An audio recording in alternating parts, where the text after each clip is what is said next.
A França, além de sua rica história cultural e política, também é palco de crimes macabros que desafiam a polícia e a sociedade há séculos. Alguns desses casos se tornaram um símbolo de mistério e do horror, influenciando até mesmo a cultura pop.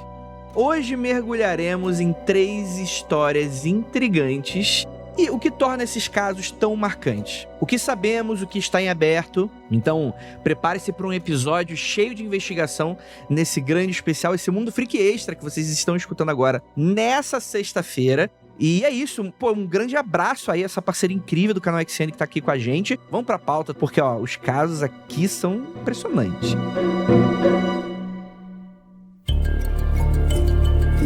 Paris, a cidade luz, um cenário de beleza, arte e cultura, mas também de crimes envoltos em mistério.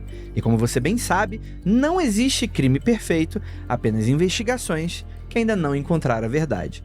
E se você gosta de histórias policiais, reviravoltas e mentes brilhantes solucionando casos impossíveis, precisa acompanhar a 2ª temporada de Master Crimes, a nova série investigativa do canal AXN. A 2ª temporada estreia dia 9 de março, às 21 horas. Nessa temporada, a excêntrica professora de psicocriminologia, Louise Arbus, está de volta com seus alunos, unindo teoria e prática da forma mais intensa possível, indo diretamente para a cena do crime. Ao lado da capitã Bárbara Delandre, que tenta manter essa equipe nada convencional sob controle, e eles vão enfrentar casos cada vez mais desafiadores, explorando mentes criminosas, sociedades secretas e investigações que testam todos os limites. 6 novos episódios exibidos todo domingo a partir das 21 horas mergulham no submundo do crime, trazendo conspiração, brigas enigmáticas e personagens cativantes. Se você é fã de investigação, Master Crimes tem tudo para entrar na sua lista de séries favoritas. Então, anota aí, a 2ª temporada estreia dia 9 de março, às 21 horas, no canal AXN. #MasterCrimesAXN. Vejo você agora domingo pra gente acompanhar essa 2ª temporada. Tenho certeza que vocês vão adorar.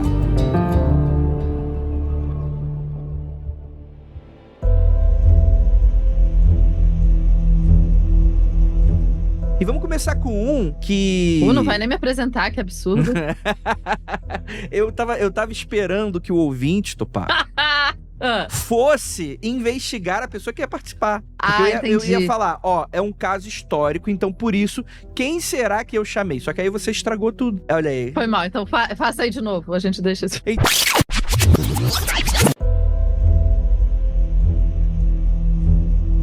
Então, por exemplo, tem o primeiro caso, Henri Désiré Landru, o Barba Azul francês, um caso histórico. E pra você que não escutou a voz de quem vai participar comigo hoje, temos aqui alguém. Quem será? Por favor, você apresenta aí, Tupá. Gente, crime histórico é muito a minha vibe, né? E eu fiquei muito animada porque eu sou mega ultra fã de série policial. Acho que é o tipo de série que eu mais assisto na vida, assim. É muito legal. Eu adoro série de monstro do dia. Série que tem um caso, depois outro caso, depois outro caso. E daí a gente... Gosto de investigação, leio livro policial, vejo série policial, tudo desde sempre. Eu posso não ir tanto pro true crime, mas enfim. Mas é isso que é legal, porque o rolê assim, é claro, né? A gente tá falando de vítimas reais. Sim. Então é claro que existe sempre esse lado de dividir o que é entretenimento, das grandes tragédias do nosso cotidiano, é óbvio. Mas eu acho que desde sempre, essa coisa da investigação criminal é um negócio muito instigante. Porque você vai vendo como é que as coisas são, e tu vê que não existe crime perfeito. Não. Então é muito legal você tá ali na pele ali vendo uma história, né? É isso aí, é ser o grande investigador, o detetive. Eu acho que é isso que é gostoso de ver seriado, assim.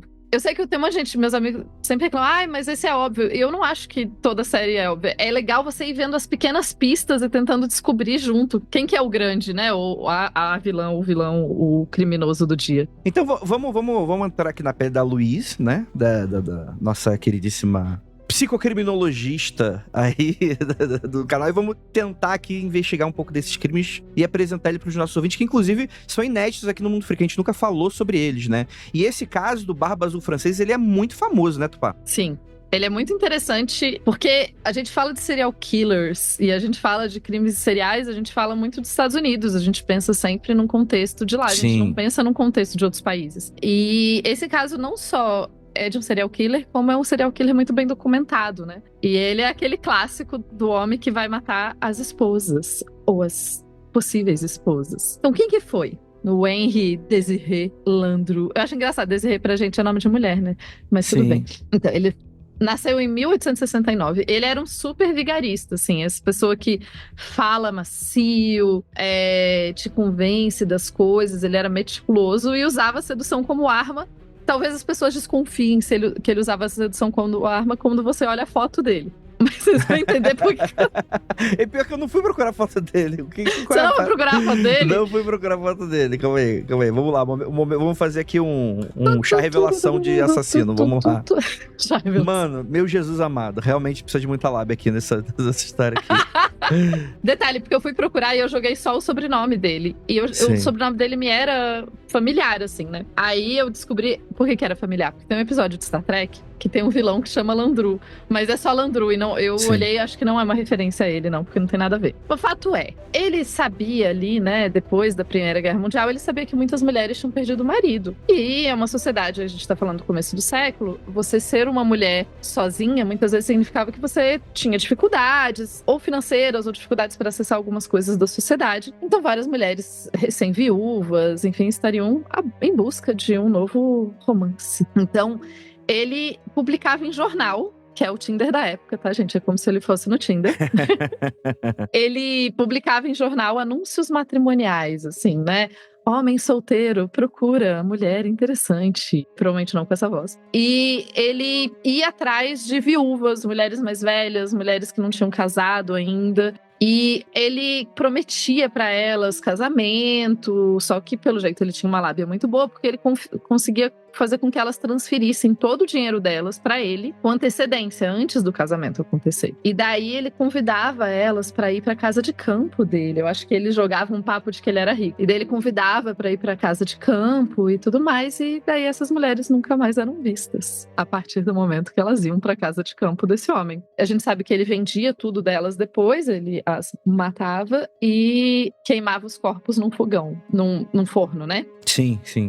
É um caso daqueles bem horripilantes, assim, mas você vê que a motivação do cara não é como, né, aquelas grandes histórias do cara que é só muito doido, né? Tipo, ele realmente ele tem um modus operandi tem a ver com... Ele queria dinheiro, né? Ele queria dinheiro? Ele era um golpista, na verdade, né? É. E eu acho que esse era o método mais fácil dele conseguir fazer um crime que sem vítima, né? Sem testemunha, né? O que acabou não dando muito certo, né? Porque justamente, né, os familiares das pessoas que se desapareceram começaram a investigar e ele foi denunciado, foi preso, julgado em 1921. Inclusive, durante o julgamento, o pessoal falava que ele estava muito calmo, negou todas as acusações. Mesmo diante das evidências, a polícia foi lá nessa casa de campo dele e encontrou vários vestígios, pedaços de ossos, de dentes, né? Principalmente no forno que ele utilizava. Fica a dica, é difícil queimar dente e osso. Osso, inclusive quando crema as pessoas acham que elas saem, né, que vira pó, não vira. O osso sai relativamente inteiro do crematório e daí ele é processado, tipo num liquidificador de osso. Olha aí. Fica a informação importante. Eu não sei se as pessoas queiram saber dessa informação, mas pra quem está investigando um crime, isso é essencial para saber. Desculpa, gente, eu gosto muito de saber dessas coisas. Porque, ok, tá bom. Mas o que eu achei também curioso desse caso é que ele foi condenado à morte, né? Ele foi executado por guilhotina em 25 de fevereiro de 1922. A galera utilizava guilhotina até muito recentemente, né? É muito engraçado isso. Eu acho que a guilhotina vai até os anos 70, acho que na França. É algo do tipo, assim, é surreal quando você olha, porque a gente pensa que a guilhotina é uma coisa, a gente associa com a Revolução Francesa. Mas é bom lembrar que a guilhotina foi criada justamente para ser uma forma de morte mais humanizada. Meu Deus. Ok. Mas é verdade, porque comparado com o enforcamento, a guilhotina é muito mais rápida, você morre muito mais rápido com a guilhotina. E ela é certeira, diferente de um carrasco te dando uma machadada, que nem sempre ele acerta, nem sempre ele consegue cortar sua cabeça de uma vez. A guilhotina você morre de uma vez. Nem sempre o fio tá da hora. Isso. E o enforcamento também não é a coisa mais agradável do mundo. Não que ser guilhotinado seja agradável, mas é mais rápido. E é interessante porque o Landru, as famílias investigaram e tal, mas ele teve 8 vítimas, né? 8 ou 9 vítimas. É bastante gente. Né? A despeito das famílias conseguirem depois, eventualmente, investigar, mas ele consegue fazer um belo de um estrago. Sim, com certeza. E o caso Landru inspirou, inclusive, vários livros, peças teatrais, filmes, né? Inclusive Monsieur Verdoux, do Charlie Chaplin, né? Ele é lembrado como o Barba Azul francês, que é uma referência a esse personagem folclórico que matava as esposas. E roubava o dinheiro delas.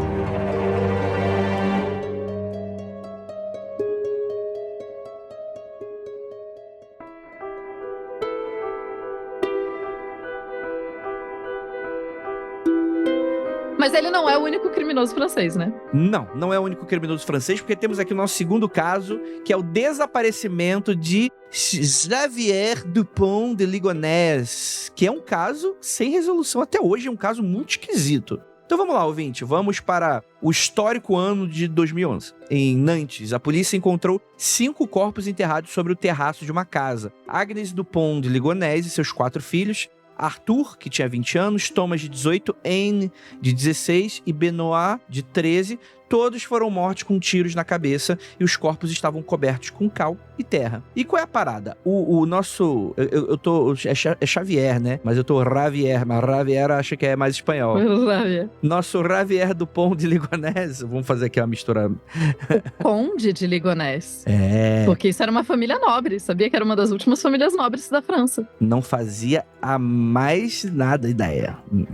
Eles não eram multimilionários, até porque, né, os nobres franceses famosamente perderam suas cabeças e seus dinheiros na Revolução Francesa.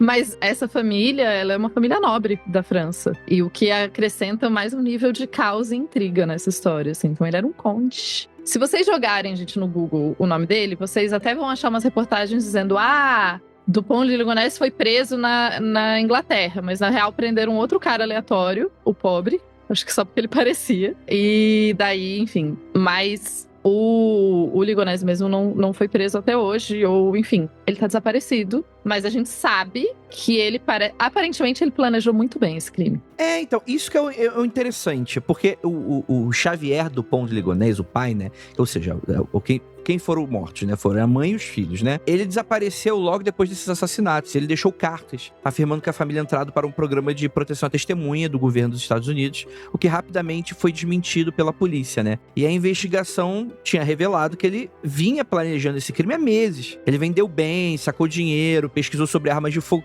Tipo assim, ou é uma coincidência muito, porque a gente sabe que não é, né? Mas aí a gente tem também os rastros e teorias, né? Essa coisa dele ter planejado muito bem, né? E ter se interessado por armas de fogo. Porque a gente tá falando da França, a gente tá falando dos Estados Unidos, né? Então tem um rastreamento diferente sobre armas de fogo. E tem informações, e ele frequentava o clube de tiro da cidade. E não foram só a esposa e os 4 filhos que foram encontrados, os 2 cachorros da família também. Todos mortos com uma calibre 22, se eu não me engano. Então, assim, muito estranho, porque a princípio a polícia achou que era um crime que tinha, né, levado a família toda. Sim. E daí, de repente, eles não encontraram o corpo do pai. E daí foi aí que começaram a procurar. E essa demora justamente para perceber que eles tinham sumido, porque ele avisou com antecedência que as crianças iam mudar de escola, ele fez todo um teatro. Um mise-en-scène. Isso, então demorou pro pessoal perceber realmente que tinha alguma coisa muito errada. Bem, a gente tem rastros e teorias, né? Câmeras de segurança registraram Xavier viajando pelo sul da França nos dias seguintes aos assassinatos. Seu carro foi encontrado abandonado em um estacionamento, mas nunca houve outro tipo de sinal concreto sobre ele. E as teorias sobre o seu paradeiro variam bastante, né? Primeiro, infelizmente, suicídio, né? Ele teria se matado em uma área isolada, mas seu corpo nunca teria sido encontrado. Outra teoria fala que ele poderia ter ido atrás de uma nova identidade, né? Então Xavier poderia ter fugido para outro país, possivelmente com a ajuda de cúmplices. E também tem a teoria da comunidade religiosa, né? Algumas pistas sugerem que ele pode ter encontrado refúgio em um mosteiro, o que esse, para mim, é o mais doido de todos, assim. Imagina, cara, com a cabeça. Vou virar padre.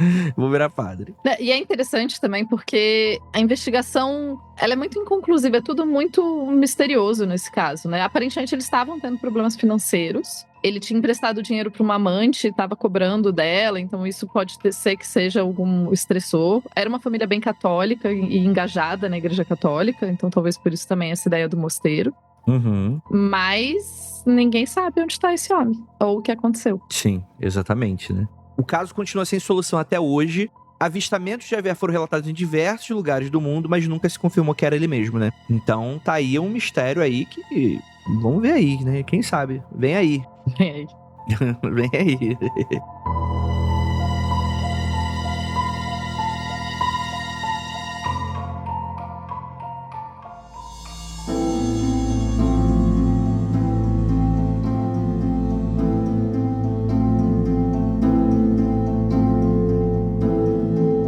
leva para o nosso terceiro caso da noite. Todos os crimes são muito tristes, naturalmente, mas quando envolve criança, especialmente, é uma coisa que a gente fica sempre muito chocado. E esse é um caso que ele dividiu a França, né? Que é o caso do Gregory Villemin.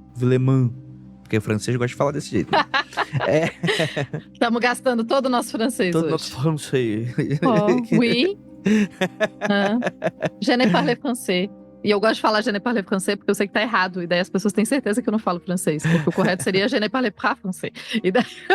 Você fala pra ser corrigida e iniciar uma boa conversa. Não. Eu falo para as pessoas não tentarem falar em francês comigo. Porque elas já veem que eu falo errado. Então eu falo essa pessoa e com certeza ela não sabe falar francês. Entendi. Se esforçar pra falar certo e aprender francês, ninguém quer, né? Mas agora fazer... Eu leio, eu entendo, na verdade. Você gosta de francês? Você acha uma língua bonita? Eu acho legal, eu gosto. Eu gosto da sonoridade, eu gosto de ver filme em francês, eu gosto de ficar ouvindo francês. Sim. Mas eu entendo, eu sei ler e entender bem, eu não falo. Entendi. Bem, e tem esse caso do Gregory Villemin, de 1984, que no dia 16 de outubro desse ano, ele era um menino de 4 anos, ele desaparece enquanto brincava perto de casa, na região de Vosges. Horas depois, seu corpo é encontrado no rio Vologne, amarrado de mãos e pés. Caso, com certeza, horrível, né? E qual é a questão? Esse caso também é um daqueles que nunca foi desvendado e a gente tem uma série de problemas nessa investigação e por isso que ele é um caso também muito divisivo. Né? Primeiro porque quando envolve criança, né, a opinião pública, ela chega com mais força, né? Todo mundo quer saber a resolução. As autoridades acabam sendo mais pressionadas e naturalmente podem acontecer erros por causa desse tipo de coisa. Então vamos lá. O mistério já começa que antes do assassinato, a gente já tem cartas anônimas que eram enviadas para a família por um tal de O Corvo, que eram mensagens desse teor mais ameaçador. E depois da morte do Gregory, a carta final dizia: agora você pode me chamar de assassino. Então é algo que isso já mexe com o imaginário, porque vai lembrar, por exemplo, do caso do Zodíaco, né, outros casos assim que você vê que se de fato foi essa pessoa, que não dá pra saber se foi, né, poderia ser só alguém tentando se aproveitar dessa questão toda, né, mas levando em conta que foi, a mídia vem super em cima, é uma história que acaba sendo muito midiática nesse sentido, então naturalmente, além de ser o caso de uma criança, é um caso em que você tem essas questões que envolvem todo ele, né. E tudo isso se transforma nesse espetáculo midiático. A princípio, o primo do Gregory, o Bernard Laroche, foi preso com base num relato de uma testemunha que depois se retratou. A testemunha, se eu não me engano, era uma cunhada, era uma parente ali da família, né? Ele é liberado, só que olha que doideira, ele é liberado pela polícia, porque a pessoa volta atrás, que faz a testemunha, e o pai do Gregory, o Jean-Marie Villemin, em busca de vingança, vai lá e mata o cara, mata o primo. Então, olha que coisa chocante, né? Que, tipo, e a gente não sabe se foi o cara ou não. Quer dizer, na verdade, não tem nenhuma evidência que leve a isso, né? É só a testemunha que depois foi voltada atrás, né? E depois você vai, tipo, e fica aquela discussão do tipo, poxa, mas será que a pessoa voltou atrás por pressão familiar?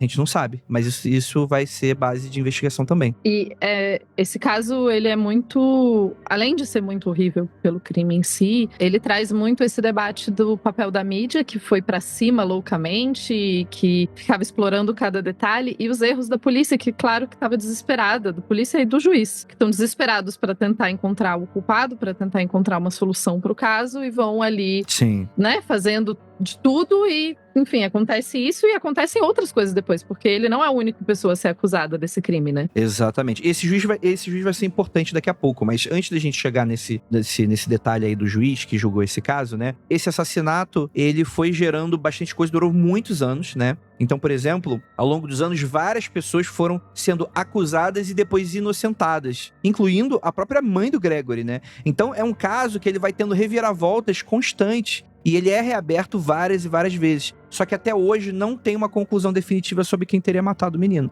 Então isso é muito ruim. Até que, recentemente, 2017, o primeiro juiz do caso, que esse caso teve, se eu não me engano, 2 juízes conhecidos. O primeiro juiz do caso, né, ele era um cara que, quando ele assumiu essa história, né, ele tinha 30 e poucos anos, né, ele admite que ele era alguém muito novo para ter assumido esse caso, que ele mesmo admite que ele cometeu vários erros durante todo esse processo, e também, né, como a gente falou, nessa pressão midiática, do tentar a resolução de maneira rápida, enfim, e ele é um cara que ele sempre falou muito sobre isso, e o caso é que esse cara morreu há pouquíssimos anos atrás, no dia do aniversário do caso, e ele é encontrado morto na casa dele com um saco na cabeça. E a gente também não sabe quem matou esse primeiro juiz. Então, olha que caso maluco. Não, e assim, ainda tem a questão das evidências de DNA, né? Porque o caso foi reaberto em 2014, justamente por conta dessas novas evidências de DNA. A ciência forense evoluiu bastante desde 84. E daí foi o momento que acusaram os tios-avós da criança do assassinato. E uma prima da criança também, que tinha 15 anos na época do crime. Mas é tudo muito inconclusivo, porque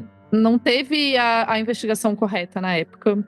E daí é muito difícil você colocar, né, achar essas evidências e garantir que é isso que foi mesmo, como que aconteceu. Então ele é um caso que continua ainda que meio que em aberto, e ele é um caso... É isso, eu acho que todos eles são casos horríveis, mas esse caso, ele é muito aquele caso que é clássico anos 80 e 90, e que teoricamente, e eu vou falar teoricamente porque a gente não aprendeu tanto assim, né? Mas que teoricamente a gente não comete mais tanto esses erros da mídia ficar tanto atrás e do caso ficar tão nebuloso, porque é essa pressão, né? O juiz mesmo, ele tinha falado já, em 2014 ele tinha dado uma entrevista falando que ele sabia que ele tinha errado muito, então tudo isso vai somando pra gente pensar esse caso, e ele é um caso bem difícil. Se você jogar, inclusive, na internet e tal, você tem questões em 2017, você tem sim artigos e vão dizer que não, que na verdade eles estão convencidos que foram os tios-avós, porque tinham uma briga familiar ali.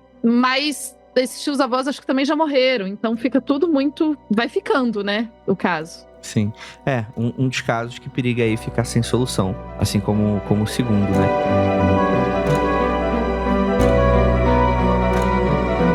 Então é isso, né? 3 casos aí sobre a França, né? Que tiveram a França como um grande palco. E, enfim, né? São casos sem solução, mas que, né? Esperamos, torcemos aí pelas melhores resoluções sobre isso. Tirando o Barba Azul, que foi há muito tempo, né? E tá resolvido. Mas o Barba Azul teve resolução. Teve resolução. Mas é isso, né? Então, queria muito agradecer esse episódio, essa grande parceria. Então, relembrando, esse domingo agora, galera, a partir das 21 horas, você vai lá conferir a série Master Crimes. E eu tenho certeza que vocês vão gostar. Se vocês não conhecem, já é a 2ª temporada. Mas, cara, vai lá, porque essas séries, elas são muito gostosas de assistir. Você vai conhecer mais uma aí que com certeza você vai se apaixonar. É isso. Tupá, mensagem final aí pros nossos ouvintes? Não, mas a mensagem final é essa, né? Acho que a gente, como ser humano, tem uma vontade muito forte de tentar entender o crime, tentar descobrir o mistério. Mas, às vezes, a paciência, né? Isso é a prova muito. As histórias de crimes não resolvidos têm justamente a ver com esses erros policiais. Então, às vezes é respirar fundo e não tem que achar o culpado em pouquíssimo tempo. Ou conseguir uma equipe variada de especialistas como a da série, né? Exatamente. Então é isso. Gostaria de agradecer a todos vocês que ficaram até aqui. E aquilo, não olhem para trás.